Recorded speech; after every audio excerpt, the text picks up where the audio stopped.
केंद्रीय जल शक्ति, सामाजिक न्याय व अधिकारिता मंत्री रतनलाल कटारिया आज पंचकुला में मौजूद हैं। इनसे चर्चा करेंगे कुछ अहम मुद्दों के ऊपर। कटारिया साहब, जिस प्रकार से अनलॉक पीरियड चल रहा है, लॉकडाउन पहले हो चुका है, लगातार अनलॉक होने से लोग भीड़ एक दूसरे पर चढ़ रही है, इससे कोरोना वायरस का खतरा क्या बढ़ नहीं रहा? क्योंकि दवाई तो अभी तक आई नहीं।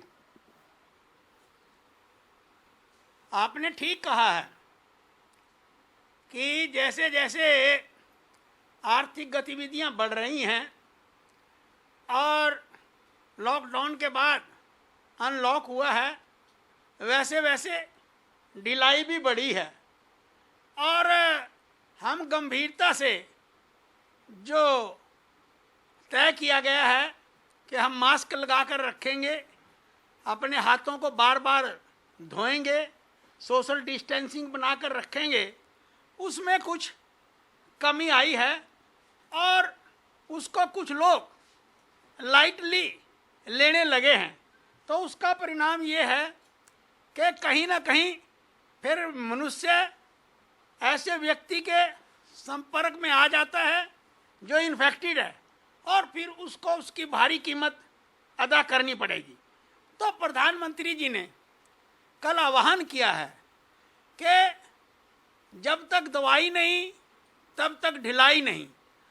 एक तरफ तो हम उस चीज को लेकर अभियान चला रहे हैं, झंडों के माध्यम से, पोस्टर के माध्यम से, बैनर के माध्यम से, कॉलेज में जाकर, स्कूलों में जाकर, जो हमारी चुनी हुई संस्थाएं हैं उनके अंदर जाकर और रेलवे स्टेशन पर जाकर, एयरपोर्ट पर जाकर, बस स्टैंड पर जाकर, सरकारी कार्यालयों में जाकर जागरूकता अभियान चला रहे हैं कि आप ढिलाई ना बरतें और जो नियम बनाए गए हैं कोरोना से बचने के लिए, उन नियमों का सख्ती से पालन करें।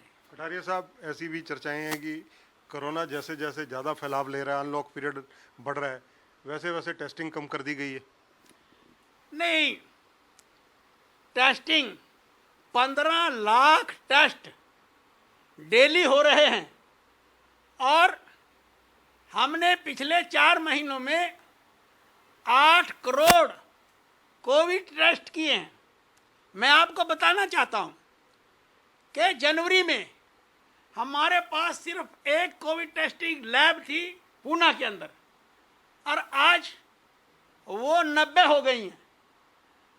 हमारे पास 6 एम्स के अंदर ही कोविड से लड़ने की सुविधा थी, उसको बढ़ा के हमने 22 किया है और 75 हॉस्पिटल्स को हमने एम्स का दर्जा देकर वहाँ पर कोविड इलाज की सुविधाएं प्रदान कराई हैं।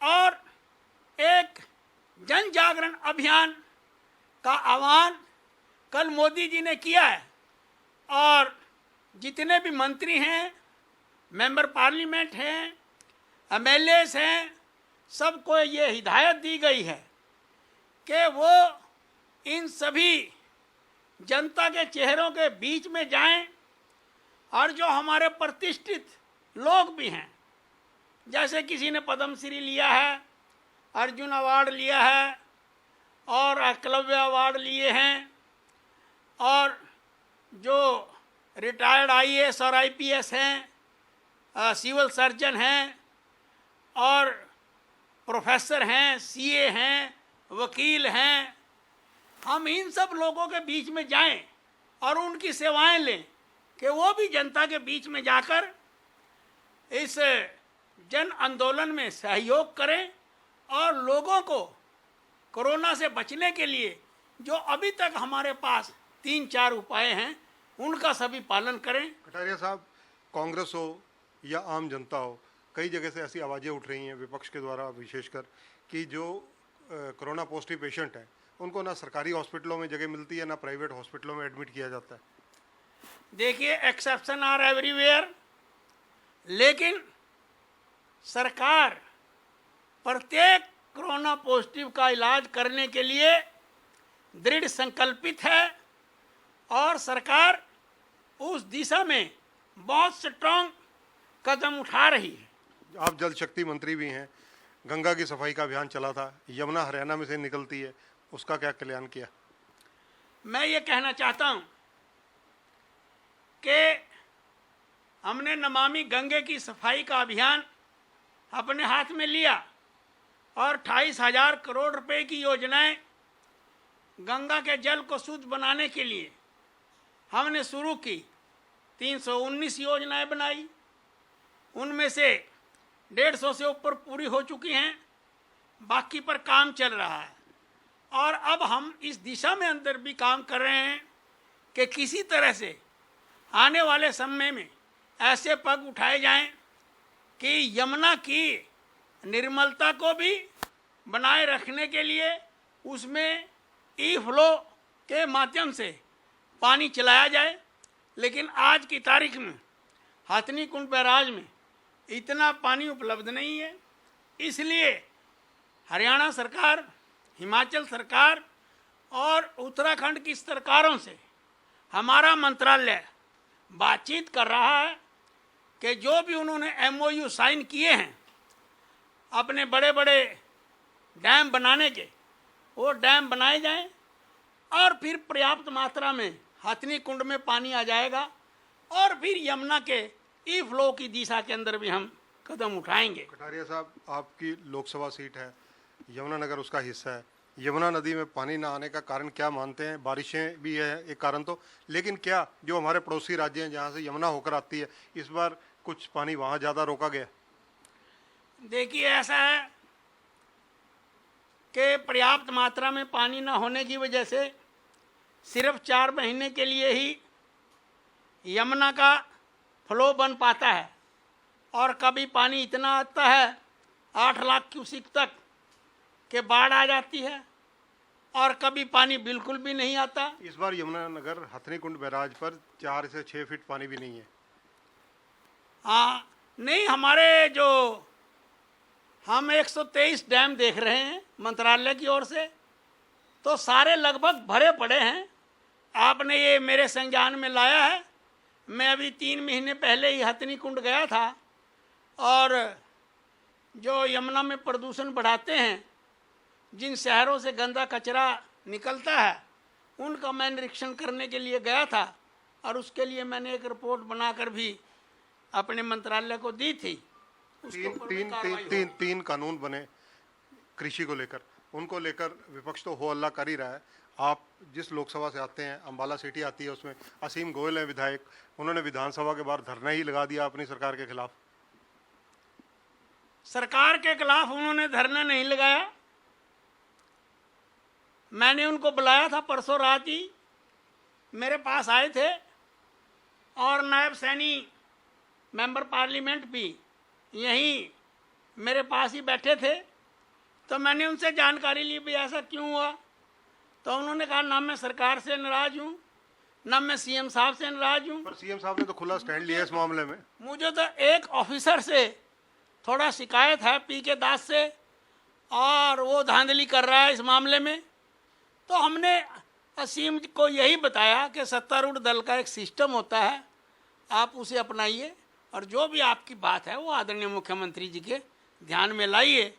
और मुझे आज पढ़ने को मिला है पेपर में कि मुख्यमंत्री जी ने सभी सेक्रेटरीज को आदेश दिए हैं कि वो हफ्ते में 2 दिन विधायकों की सुने। पर इस मामले में असीम गोयल के जिस प्रकार से स्टैंड रहा मुख्यमंत्री जी का, मुख्यमंत्री जी ने स्पष्ट कहा है कि अधिकारी तो आदेशों की पालना करते हैं, आदेश सरकार के लोग देते हैं, यानी वह देते हैं जो मुख्यमंत्री हैं, हम लोग देते हैं।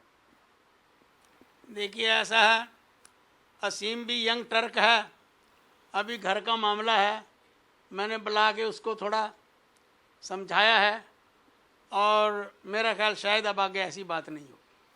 अगर कटारिया साहब इसके अलावा बात की जाए 3 कृषि कानूनों पर, राहुल गांधी की ट्रैक्टर यात्रा और बीजेपी की ट्रैक्टर यात्रा, दोनों की तुलना की जाए तो कैसे की जाएगी?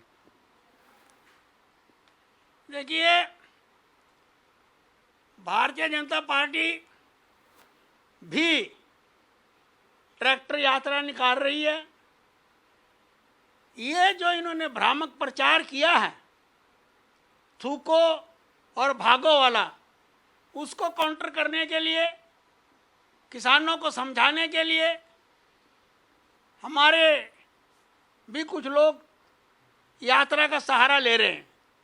लेकिन हमारी सरकार का सीधा स्टैंड है कि ये जो तीनों कृषि बिल पास हुए हैं ये किसानों के हित में हैं, ये उनकी आमदनी को दुगना करेंगे, ये उनको मंडी से लेकर अंतर्राष्ट्रीय स्तर तक अपनी पहुंच बनाने में कामयाब करेंगे, ये फसलें बोने के समझौतों में सहायक सिद्ध होंगे और किसान की भूमि को, एक सुई जितनी भूमि को भी नहीं छुआ जाएगा।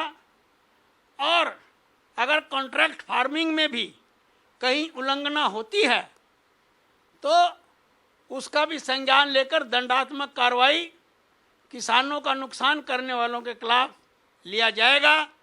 जहाँ तक एमएसपी की बात है, एमएसपी था, एमएसपी है, एमएसपी रहेगा और हर साल हर फसल के ऊपर हम स्वामीनाथन आयोग की रिपोर्ट का अनुसरण करते हुए एमएसपी में भी बढ़ाई करते रहेंगे।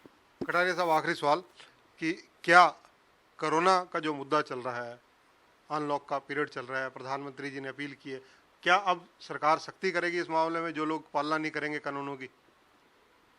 देखिए, ऐसा है कि पहले तो यही है कि हमारे लोग ढिलाई ना बरतें और इन सभी नियमों का पालन करें। उन्हीं के फायदे में है, उन्हीं के हक की बात है।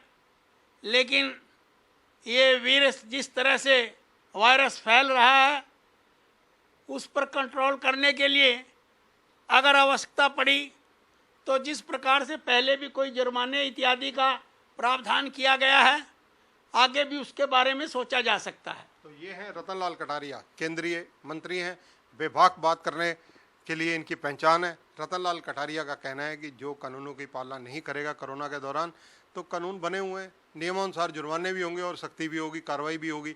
इसके अलावा जो विधायक असीम गोयल का धरना है उसको लेकर खुद रतनलाल कटारिया जी ने और एक सांसद हैं नायब सिंह सैनी जो कुरुक्षेत्र पड़ोसी हल्के से हैं, उन दोनों ने उनके साथ असीम गोयल जी को यहीं बुलाकर बैठकर बातचीत की और इनका दावा है कि भविष्य में वो ऐसी चीज़ नहीं करेंगे और क्योंकि युवा हैं जल्दबाजी में ऐसे कदम उठाए जा सकते हैं।